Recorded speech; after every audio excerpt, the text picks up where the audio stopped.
Social media पर लाखों अफराद के रोंगटे खड़े कर देने वाली एक वीडियो इस वक्त वायरल है।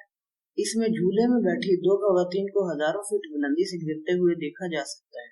ये वीडियो रूस के इलाके दागिस्तान से ताल्लुक रखती है, जहां एक खानदान तफरीह की गर्ज से मौजूद है। एक शख्स दो खवातीन को झूला देता है तो वह पेंडुलम की तरह डूलता हुआ झूले को सहारा देने वाले पोल से टकरा जाता है। इसके टकराने से झूला टेढ़ा हो जाता है। इसके नतीजे में तख्ते पर बैठी खवातीन फिसल कर नीचे जा गिरती है। ये झूला 6300 फीट की बुलंदी पर एक पहाड़ी पर वाक़ है, लेकिन खुशकिस्मती से खवातीन चोटी के किनारे से हजारों फीट नीचे जाने की बजाय चोटी के किनारे पर कायम एक छज्जानुमा रुकावट पर गिरी और उन्हें मामूली चोटें आई। ये वाक़या रूसी दागिस्तान के सोलाक घाटी में पेश आया है। इसमें दो खवातीन को झूला झूलने के दौरान अपनी नशिस्तों से नीचे फिसलते हुए देखा जा सकता है।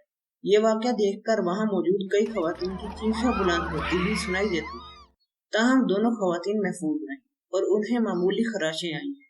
रूसी अखबार की वेबसाइट ने पुलिस के हवाले से बताया कि दोनों खवातीन महफूज हैं और इस वाक़ये की तहकीकात शुरू कर दी गई। ताहम इंतजामिया ने भी हिफाजती इंतजामात की यकीन दहानी कराई।